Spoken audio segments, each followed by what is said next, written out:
모셨습니다. 저는 오늘 기자회견의 진행 맡은 대통령실 대변인 강유정입니다. 반갑습니다. 오늘 기자회견은 이재명 대통령의 모두 발언에 이어 질의응답, 마무리 발언 순으로 진행됩니다. 질의응답은 총 3개 분야, 민생 경제 분야, 정치, 외교, 안보 분야, 마지막으로 사회, 문화별로 질의응답 시간이 주어집니다. 이어 국민사서함 질문 포함해 자유 질의응답 시간도 있습니다.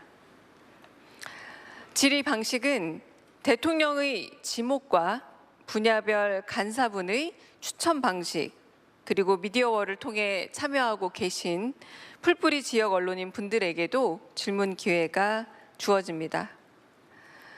먼저 이재명 대통령의 모두 발언이 있겠습니다. 네, 여러분 반갑습니다. 아침에 제가 얘기를 들어보니까 추첨한다고 하니까 벌떼 입찰 비슷하게 명함을 몇 개를 더 넣은 분도 계시다 그러고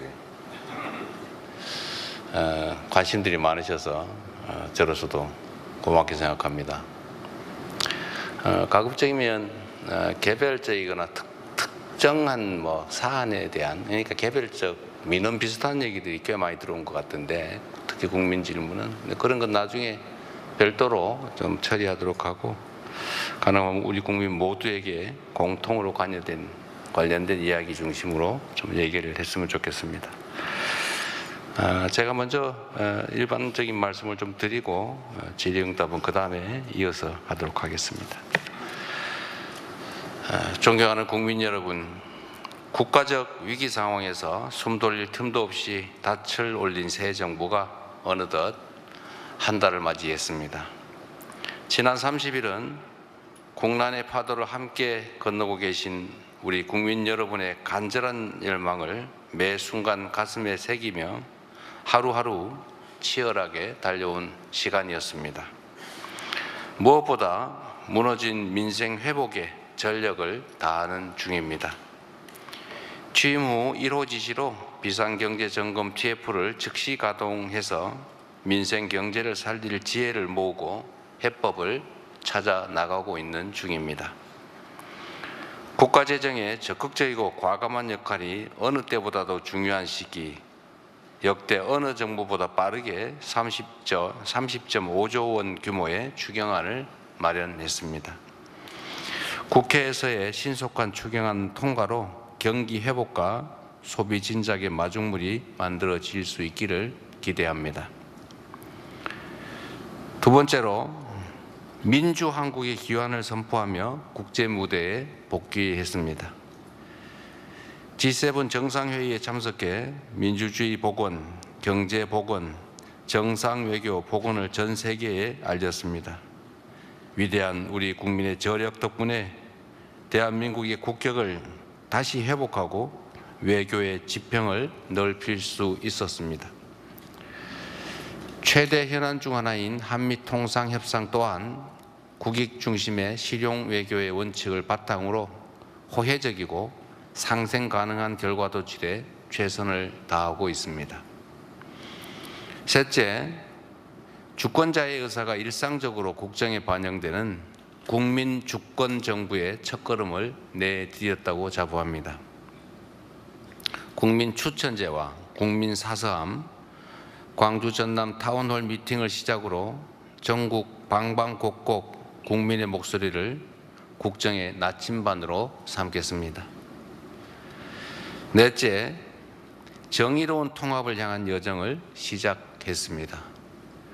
이미 출범한 3대 특검이 국민의 명령에 따라 내란을 완전히 종식하고 헌법 질서와 민주주의를 재건하는 데에 핵심 역할을 해줄 것으로 기대합니다. 다섯 번째, 한반도의 평화와 안정을 확보하며 국민의 일상이 흔들리지 않는 나라에 첫발을 뗐습니다. 접경지역 주민들의 밤잠을 설치게 했던 대남 대북 방송의 불안한 고리를 잘라내는 것을 시작으로 평화가 경제 성장을 이끌고 경제가 다시 평화를 강화하는 선순환의 길을 복원해 나가겠습니다. 존경하는 국민 여러분, 어렵게 국가 정상화의 첫 물꼬가 트였지만 아직 갈 길은 험하고 또 가파릅니다. 안으로는 다방면이 겹겹이 쌓인 복합 위기가, 밖으로는 문명사적 대전환이 우리의 생존을 위협하고 있습니다. 남은 4년 11개월 동안 한 걸음 앞서 변화를 주도하고 당면한 위기를 넘어 무한한 기회의 창을 열어 젖히라는 우리 국민들의 준엄한 명령을 이행하기 위해서 최선을 다하겠습니다. 첫째, 민생의 고통을 덜어내고 다시 성장, 도약하는 나라를 만드는 것이 최우선 과제라는 점을 분명히 밝힙니다. 민생 안정과 국민의 생활비 부담 완화를 위한 처방을 총동원하겠습니다. 오늘의 어려움을 넘어 지속 가능한 성장 동력을 마련해야 함께 잘 사는 세상이 비로소 가능해집니다. 인공지능, 반도체 등 첨단 기술 산업, 에너지 고속도로를 비롯한 재생에너지 관련 산업, 그리고 문화 산업에 이르기까지 미래를 위한 투자를 아끼지 않겠습니다.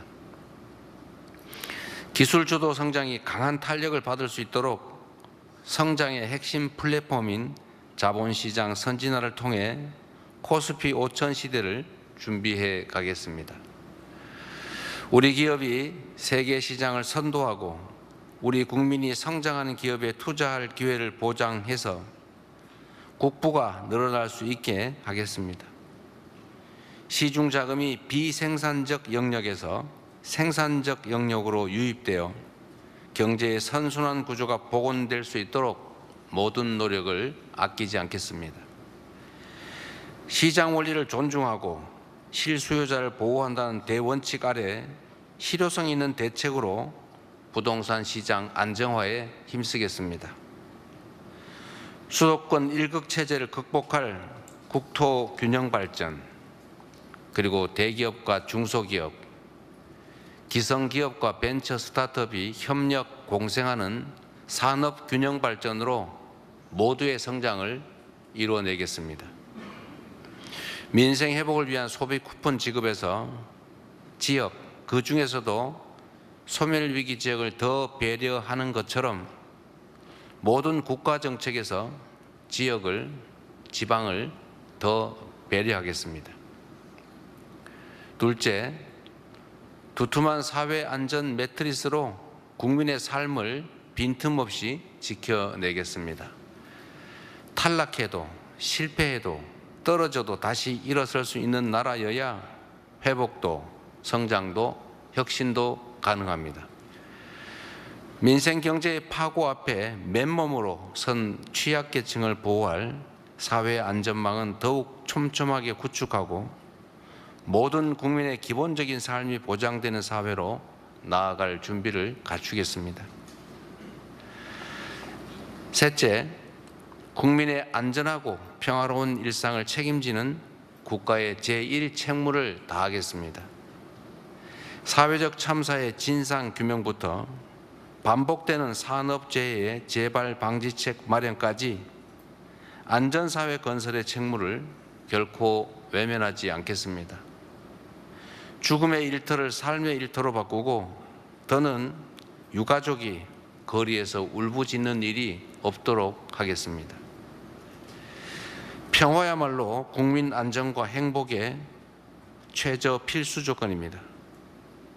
최근 정부의 선제적 대북 방송 중단에 북한이 호응해 온 것처럼 평화의 선순환은 얼마든지 가능하다고 믿습니다. 대한민국은 세계 5위 군사력을 자랑합니다. 그리고 북한 GDP의 1.4배에 달하는 1년 국방비를 지출하는 세계 군사 강국 중에 하나입니다. 강력한 국방력을 바탕으로 도발에 철저히 대비하는 동시에 단절된 남북 간 소통을 재개하고 대화와 협력을 통해 한반도 평화와 공존의 길을 열어가겠습니다. 굳건한 한미 동맹과 긴밀한 한미일 협력, 그리고 조속한 중러 관계 개선을 바탕으로 국익 중심 실용 외교를 통해 평화도 국민의 삶도 지켜가겠습니다. 코리아 디스카운트를 코리아 프리미엄으로 확실하게 바꿔내겠습니다. 기후위기와 국제통상 질서의 변화로 농업 여건이 갈수록 어려워지고 있습니다. 새 정부의 새로운 농정에 대한 기대와 우려, 특히 농식품부 장관 유임에 대한 염려를 잘 알고 있습니다. 국가 전략 안보 산업으로서의 농업의 중요성이 각별한 만큼 농업과 농민의 문제는 각별히 직접 챙겨가도록 하겠습니다. 양곡법 등 농업 민생사법을 조속히 처리하고 현장의 목소리를 정책에 반영해서 농촌의 희망이 다시 자라날 수 있게 하겠습니다. 집단지성체인 국민의 지혜야말로 우리의 앞길을 밝혀줄 확실한 등불입니다. 국민과의 직접 소통을 일상화 또 제도화하고 국정 운영에 국민의 의사를 적극 반영하는 명실상부한 국민이 주인인 나라로 만들어 가겠습니다. 국민의 권한을 위임받은 권력기관들에 대한 개혁도 속도감 있게 확실하게 추진하겠습니다.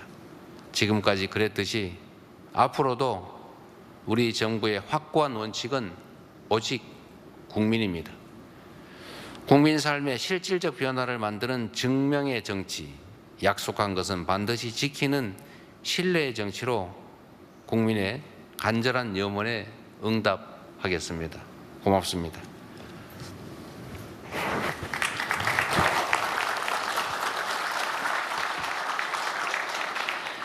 말씀 감사합니다. 그럼 지금부터 대통령의 30일 언론이 묻고 국민에게 답하다 질의응답 시간을 갖겠습니다. 첫 번째로 민생 경제 분야입니다.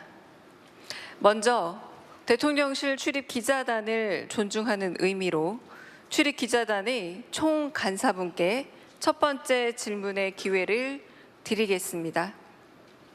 총 간사는 뉴스원 심원기 간사님입니다. 질문해 주시기 바랍니다. 네, 대통령님 취임 30일 축하드리고요. 국민 언론과 소통하는 자리를 이렇게 빨리 마련해 주신 데 대해서 일단 먼저 감사의 인사를 드리겠습니다.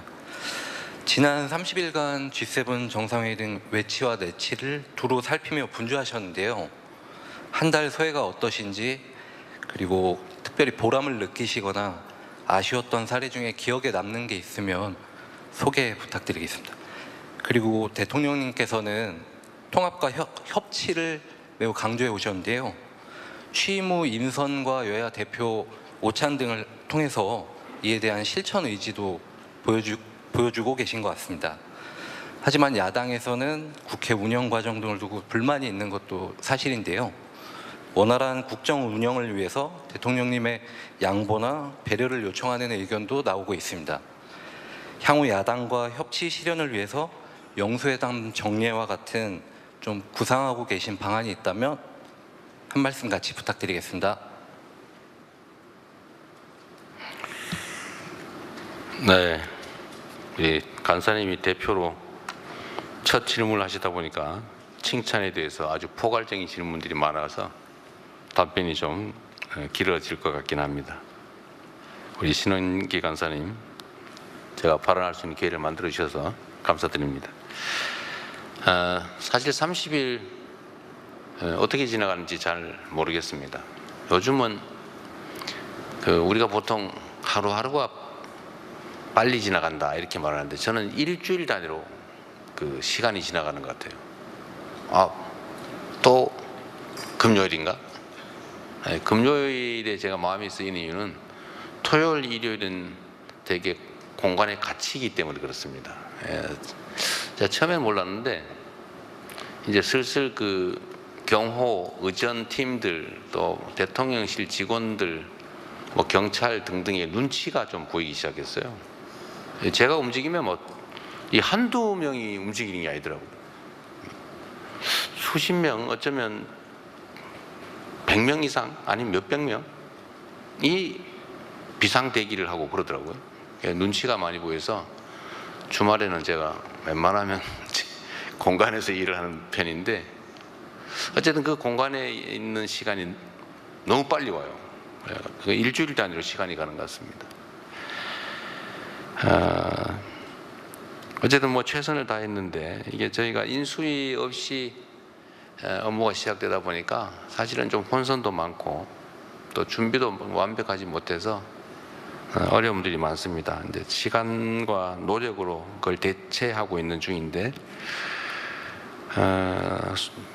뭐 소외라면 그래도 할 거를 좀 하고 있다 이런 느낌이 좀 들긴 합니다. 근데 제 주변 참모들이 우리 나이 드신 죄송합니다. 우리 위성락 대사께서 막 코피를 쏟고 다른 사람들 뭐 살이 빠져서 얼굴이 뭐 헬쓱해지고 이런 걸 보니까 좀 미안하긴 한데 그러나 제가 가진 생각은 우리 공직자들이 코피 흘리고 피곤해서 힘들어하고 이런 것들만큼 곱하기 5,117만 배의 효과가 있다라는 생각으로 우리 참모들에게도 좀 잘 견뎌주라고 부탁하고 있는 중입니다. 아쉬운 분도 많이 있죠. 시간이 좀 하루가 한 24시간이 아니라 한 30시간만 되면 어떨까 이런 생각을 할 때가 꽤 있습니다. 뭐 잘된 그래서 지금 좀 뭐라 그럴까 성과라고 하면 좀 그러긴 한데 좀 괜찮다 싶은 잘 돼간다 싶은 점은 눈에 띄는 주식시장이죠. 제가 대통령 선거 당시에도 말씀드렸는데 저는 실제로 그런 확신이 있었습니다. 나라의 시스템이 정상화되는 것만으로도 주식시장은 3,000포인트를 넘어갈 거고 거기에 적정한 경제정책, 산업정책이 제시되고 또 예를 들면 한반도의 평화체제가 안정화된다든지 또는 주식시장이 눈에 보이는 어떤 제도 개선, 뭐 상법 개정 같은 거죠. 그리고 부정경쟁 요소를 확실하게 제거하겠구나, 앞으로는 못하겠구나, 주가 조작이나 뭐 허위 공시 뭐 그런 거 말하는 겁니다. 그런 게 되면 저는 지금보다는 훨씬 더 상황이 더 나아질 거라고 확신을 했는데 어쨌든 정권 교체 자체만으로도 우리 국민들께서 미래에 대해서 약간의 긍정적 전망을 가지게 되고 그게 또 주식시장에 반영이 돼서 대한민국의 그 자산 가치도 좀 올라가고 국민들의 뭐 주식 투자하시는 분들이 한정되긴 합니다만 우리 국민들의 주머니도 약간은 지갑은 약간은 두툼해진 것 같아서 참 다행이다 그런 생각이 듭니다. 통합과 협치 그리고 인사 이게 사실은 관련성이 매우 높은데 뭐 최근에도 인사와 관련돼서 분명히 질문할 거라서 제가 미리 말씀을 좀 드리면 이게 모두 관련이 좀 있습니다. 인사에 대한 불만도 사실은 있고 또 뭐 부족한 점도 있고 더 나은 사람을 했어야지 뭐 이런 지적도 있는 게 사실이죠. 그러나 우리는 뭐 최선을 다했지만 국민들의 눈높이나 또는 야당 또는 뭐 우리 지지층 안에 기대치에 좀 못 미치는 그런 측면도 있어 보입니다. 그런데 저는 인사와 관련돼서는 우리 국민들께 이런 말씀을 좀 드리고 싶습니다. 우리의 색깔에 맞는 그러니까 한쪽 편에 맞는 사람만 선택해서 쓸 수도 있죠. 그러면 좀 더 편하고 또 속도도 나고 갈등은 좀 최소화될 수 있을지도 모릅니다. 그런데 제가 자주 말씀드리는 것처럼 저는 야당 대표 또는 여당 대표가 아니고 이제는 대한민국 전체를 대표하는 대통령의 직무를 수행하기 때문에 실제로 우리 국민들이 하나로 모일 수 있는 통합의 국정을 해야 합니다. 그리고 마음에 드는 또는 색깔이 같은 쪽만 쭉 쓰면은 위험하죠. 시멘트 자갈, 모래, 물 이런 걸 섞어야 콘크리트가 됩니다. 그런데 시멘트만 잔뜩 모으면 그냥 시멘트 덩어리가 되죠. 모래만 잔뜩 모으면 모래더미가 될 뿐입니다. 그래서 차이는 불편한 것이기도 하지만 시너지의 원천이기도 하죠. 특히 정치 영역에서는 최근 검찰 인사 관련돼서 이런저런 지적들이 있는데 저는 뭐 성남시장, 경기지사를 거쳐오면서 뭐 어쩔 수 없이 있는 공무원밖에 쓸 수 없는 한계가 있기도 했지만 그 중에서도 뭐 우리하고 색깔이 비슷한 우리를 지지했던 쪽을 다 골라내면 남는 게 없더라고요. 뭐 골라낼 수도 없었고 있는 자원을 최대한 써야 됐고 그리고 공직자들은 또 이런 게 있습니다. 공직자들 특히 직업 공무원들은 그 지휘자, 인사권자에 따라서 움직이게 돼 있어요. 개별적 역량들을 가지고 있고 국가에 충성하고 그리고 부정부패를 저지르지 않는 기본적 소양만 있으면 결국 지휘자가 지휘하는 방향으로 움직이게 돼 있습니다. 제가 예를 들어서 이런 말씀도 드렸는데 공직사회는 로봇 태권부에 비슷해서 그 자체는 엄청난 힘을 가지고 있죠. 그런데 결국은 그 헤드에 조정관에 철수가 타면 철수처럼 행동하고 영희가 타면 영희처럼 행동하죠. 그러나 철수나 영희가 아무것도 안 하면 결국 공직사회 그 자체가 제자리에 주저앉아서 엉뚱한 행동을 하게 됩니다. 그래서 공직사회에 대해서 우리가 이런 비난들을 가끔씩 하잖아요. 뭐 영혼이 없다, 뭐 해바라기다 이렇게 얘기를 하는데 사실은 그렇게 비난하면 안 되죠. 직업 공무원들은 국민이 선출한 대표, 국민의 주권 의지를 대행하는 지휘관에 따라서 움직이는 게 의무입니다. 그게 법률상 의무일 뿐만 아니라 또 그렇게 훈련돼 있어요. 결국은 최종 인사권자, 지휘자가 시키는 대로 한 거죠. 그들도 사실은 어쩌면 비난받는 그들도 억울하겠죠. 지휘에 따라서 하는 것인데 공직사회, 특히 직업공무원들은 해가 있는 방향으로 고개를 돌리도록 법에 의무화되어 있습니다. 그걸 해바라기라고 비난하면 안 되죠. 결국 내용을 채우는 것은 국민으로부터 직접 선출된 인사권자, 최종 책임자, 뭐 직설적으로 얘기하면 대통령이죠. 그래서 다 골라낼 수도 없고 또 다 골라내서 한쪽만 쓰면 결국 끝없는 전쟁이 벌어집니다. 그래서 할 수 있다면 최대한 고쳐서 써야죠. 잘못된 게 있다면. 부족한 게 있다면 또 채워주어 가면서 같이 해야죠. 그래서 기본적인 역량을 가지고 있고 또 국가와 국민에게 충직한 기본적 자세를 가지고 있으면 다 같이 가야죠. 그래서 그런 측면들 복합적으로 고려해서 인사를 하다 보니까 일면에서는 칭찬받기도 하지만 또 일면에서는 비난을 받기도 합니다. 그래서 제가 드리고 싶은 말씀은 인사는 그 자체가 목표 또는 목적이 아니고 어떤 정책 과제를 수행하기 위한 수단이죠. 어떤 정책을 채택할 것이냐 또는 어떤 정책에 대해서 어떤 결과를 만들어낼 거냐를 가지고 평가 판단하는 게 좋지 않을까. 좀 시간을 주고 좀 기다려 주시면 어떨까 그런 생각이 듭니다. 인사로 모든 게 결정되지는 않죠. 인사가 중요합니다.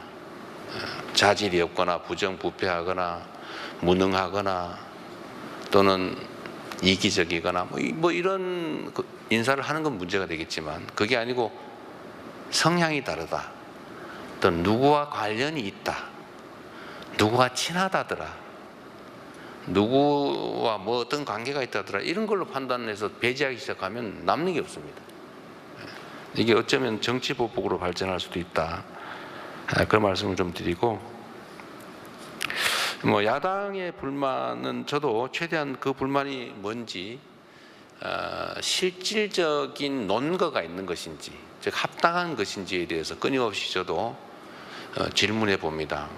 만약에 타당하고 합리적 근거가 있는 거라면 당연히 그 지적을 수용해서 교정해야지요. 앞으로도 그렇게 할 생각입니다. 그리고 끊임없이 이제 대화할 생각이고요.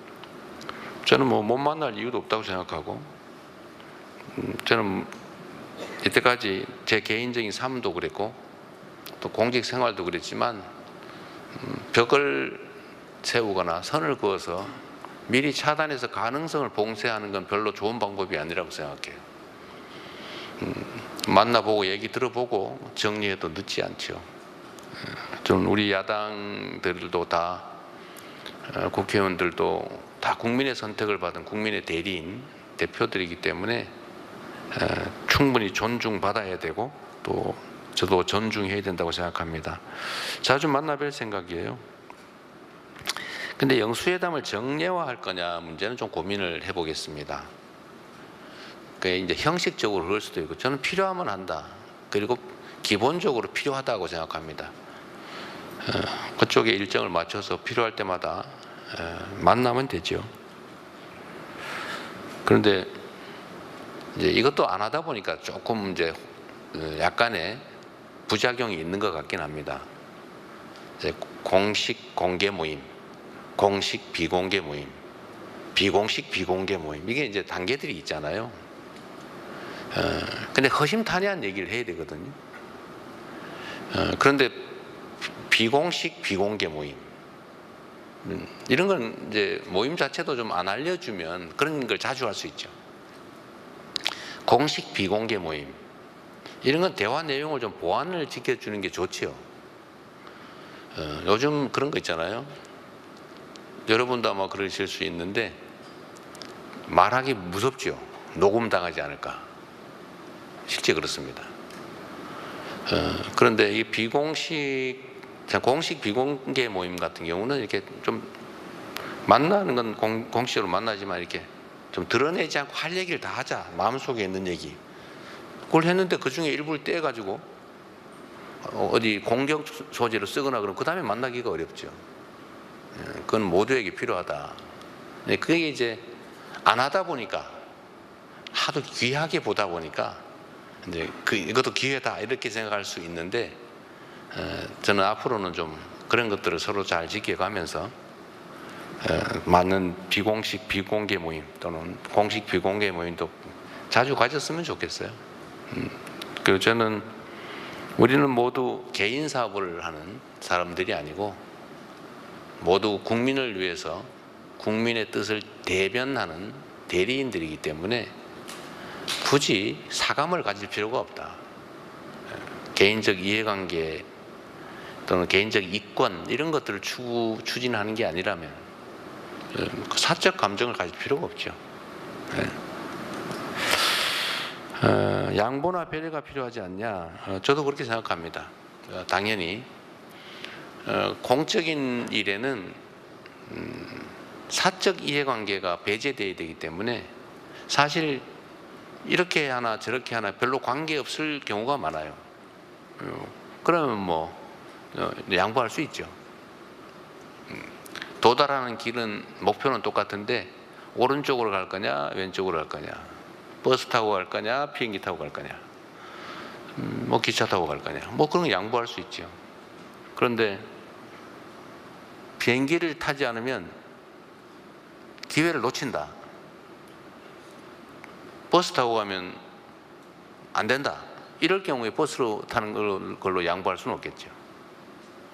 그리고 해야 될 일과 하지 말아야 될 일 중에 하지 말아야 될 일의 양을 양보한다는 것은 옳지 않다고 생각해요. 제가 뭐 부적절한 얘기, 뭐 설마 야당이나 이런 데서 그런 주장을 하지 않을 거라고 믿습니다만은, 예를 든다면 극단적인 예죠.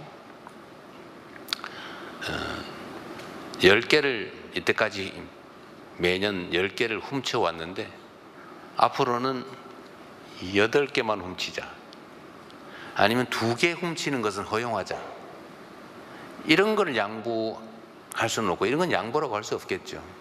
그건 야합이죠. 그래서 저는 타협과 야합, 봉합과 통합 이런 건 좀 구분하자. 그러나 정말로 이 협의 또는 타협 그리고 통합 여기에 필요한 것들은 제가 최종 책임자이기 때문에 제가 많이 해야 된다고 생각해요. 그렇게 하도록 노력을 하겠습니다. 고맙습니다. 네, 말씀 감사합니다. 많은 기자분들이 기다리고 계시죠. 다음은 대통령께서 직접 지목해서 2개의 질문을 받겠습니다. 지목